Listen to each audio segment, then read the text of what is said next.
มาประกอบนำอยู่ในนี้ได้ไปต่อคิวไหมปลาทางหน่อยๆนี่ตักเป็นสมง2 ชั่วโมงยังบ่เบิดอยู่ คุ้มค่าขอให้ได้บุญหลายๆเด้อเจ้าภาพกระแลมบุญป่าที่หน่อยแห่ป่าสวัสดิ์บ้านเท่านี้เอาบุญปีละ2 เทื่อมีบุญกฐินบุญป่าพี่น้องเลย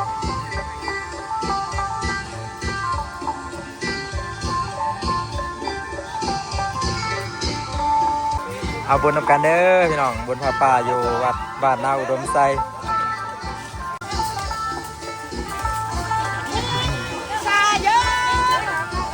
ก้นหลายนะ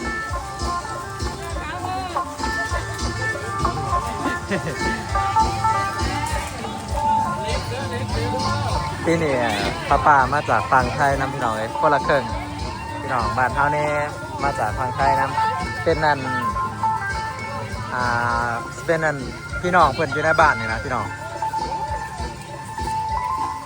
เพิ่นก็เลยนะเอาอัน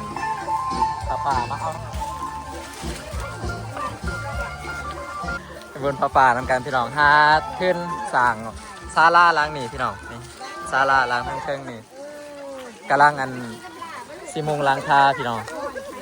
เดี๋ยวมื้อนี้ถ้าเบิ่งยอดป่านำกันว่าสิได้น้อยได้หลายส่ำใด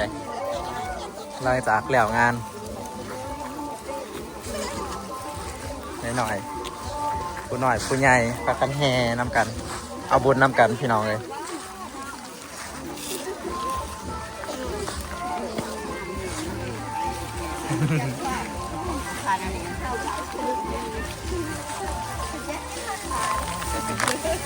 แต่ผู้หน่อยจนหอดผู้ใหญ่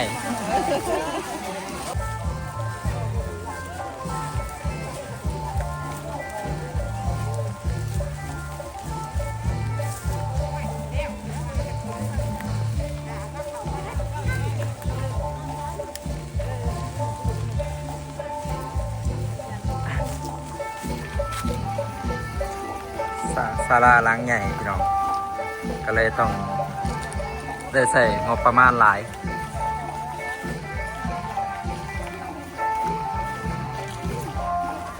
แต่ว่าปีนี้สิมีอันศรัทธาที่ว่ามาร่วม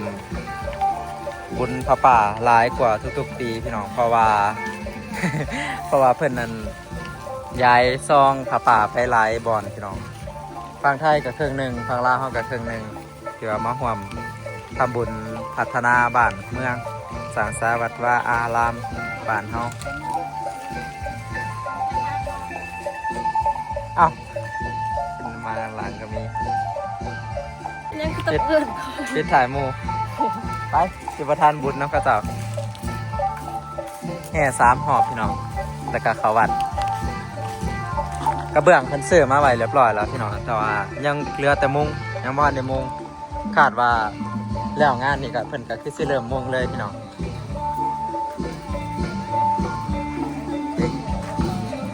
ปีนี้บรรยากาศคึกคืนเพราะมีพี่น้องฝั่งไทยเป็นมาร่วมนำแล้วก็ชาวบ้านใกล้เฮือนเคียงมาแต่ในเมืองนำก็มีมาร่วมแห่ป่านำกันเอาบ่มีใหม่นะคะน่ะ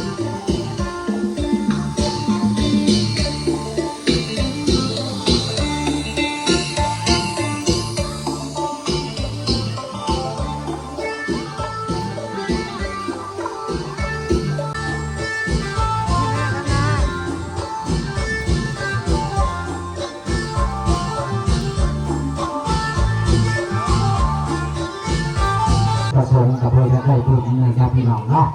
แล้วก็มีทางลำพอนบ้านหนองฮังเจ้านะ10,000กระแลมแม่แก้วดังนนกันทาก ระแลมเอื่อยครับ30,000ถูกแม่นิพนธ์ได้ไปต่อคิวไหมอันนี้เบิ้งยิ่งยาวให้เบิ้งก่อนด้วยสกินกระแลมนะก็น้ำเลือดน้ำร้านกะผู้ได้แขวผู้ดีบ่อยกินเราอยู่ตัดมือผู้ขากันชิวเอาเนาะลูกแขวนะมึงเด้อเทียเอาขันทั้งผู้ได้แขวบ่ครบบ่อยกินได้เอาชื่อพี่น้องเนาะชิลวัฒน์ทอคำไม้บ้านโนนชมพูแนวเด็กหน่อยมากพี่น้องกระแลม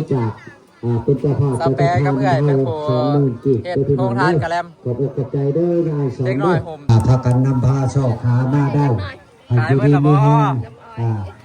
โชคมาหาได้คือเก่าคือหลัง ตอนแรกนะแถวมี2แถวบัดนี้นะแถวนึงนี่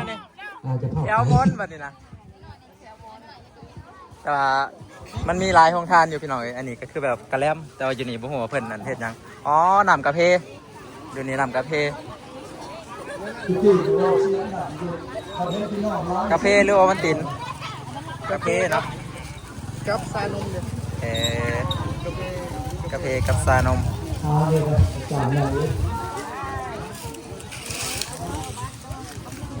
กะเพ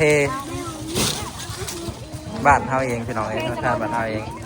สโลนมเราอะ พอดพี่น้องทางฝั่งครัวได้มาประกอบนำอยู่ในนี้เงินกีบในแมน15 ล้าน 118,000 กีบเงินบาทในแมน1,4,531 บาทอันนี้เป็นของบ้านไทเฮาเนาะเขตบางฟังสายไทเฮา อันนี้คือยอด รวม ปลา กันใน พี่น้ ชั้ อนง นี้และเงินพี่น้องที่มารวมจากฝากฟังครัวกองลำพองนี่เงิน28,861 บาทรวมกันทั้งเบิดเงินพี่น้องทั้งกรมคอมเนาะพี่น้องกรมคอม28,000หรือว่า861 บาทรวมใส่กันกับเงินฟังทั้งเฮานี่แม่น125,392 บาทกับ15 ล้าน 118,000 กีบเนาะปัจจุบันนี่เด้อเนาะขออนุโมทนาบุญนำเนาะสาธุสาธุสาธุปัจจัยดังกล่าวนี้เองใส่ความมีความต้องการในการสร้างการการพัฒนาพื้นฐานของรางประจำบ้านเฮานี่เนาะโดยเฉพาะก็แม่นศาลาองค์ธรรมซึ่งพวกเราหิบโฮมเป็นก่อนพื้นสร้างสิ่งดังกล่าวนี้ที่เป็นสาธารณประโยชน์ของบ้านเนาะหรือว่าอสังหาริมทรัพย์อยู่ในบ้านนี้ นี่คือโรงทานพี่น้องเลยโรงทานแจก บัวตันเนาะ กาแฟ บัวตันเด้อก าแฟนม ใส่เนาะพอครอบครัวเพิ่น120,000 กีบสาธุหน้าปูไม้วัดน้องแสดง100,000 กีบสา เบิดละ ธุ เบิดแล้ว ผู้บาติงน้อง ปลากระแลมขายดีแห้งอันนี้พี่น้องแต่ว่า ตักอยู่ไปกับบุ คุ้มพร้อม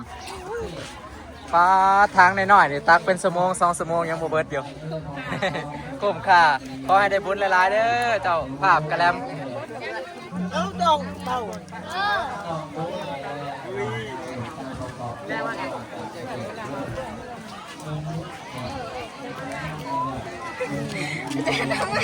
ฮะได้กระแลมบ่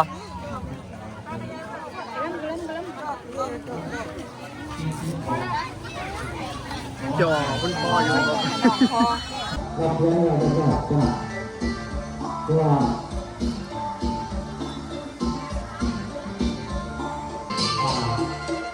พวกเราเนี่ยเกี่ยวเรื่องการเมืองเนาะโดยประการใช้ทุกคนเลยแต่ว่าคณะกรรมการที่ได้ทำใช้ในที่เล็กทานเนาะ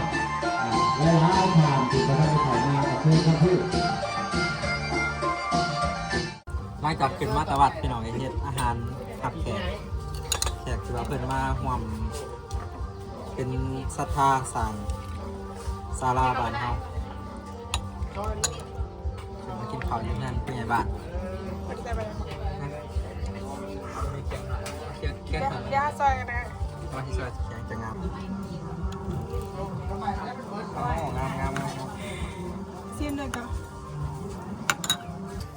จางไม่เค็มดิเนาะจางมาจาก เอื้อยเพิ่นเฮ็ดนั่นขนาดก้อยคม จางมาแล้ว ให้ซิมเบี้ยแม่มควรเบี้ยไหม แซ่บแสดงว่าแซ่บ มักทั่วเบี้ยใช่ไหม วันนี้บีเองนะ ปลาบักลาบซีมือไก่ หลับงัดดองเลยเนาะ เพิ่นว่าเตรียมไว้บรรงานดองน้องสาวเพิ่นจักปีได้หรอก งานซับปีที่แล้ว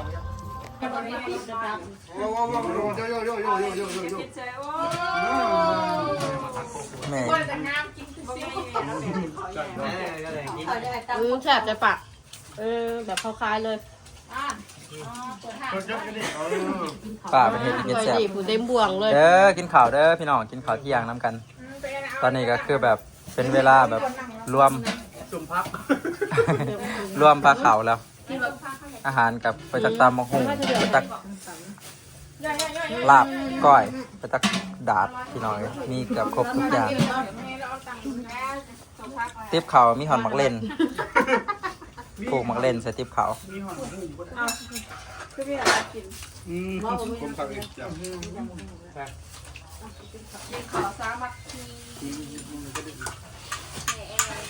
คมแบกแกม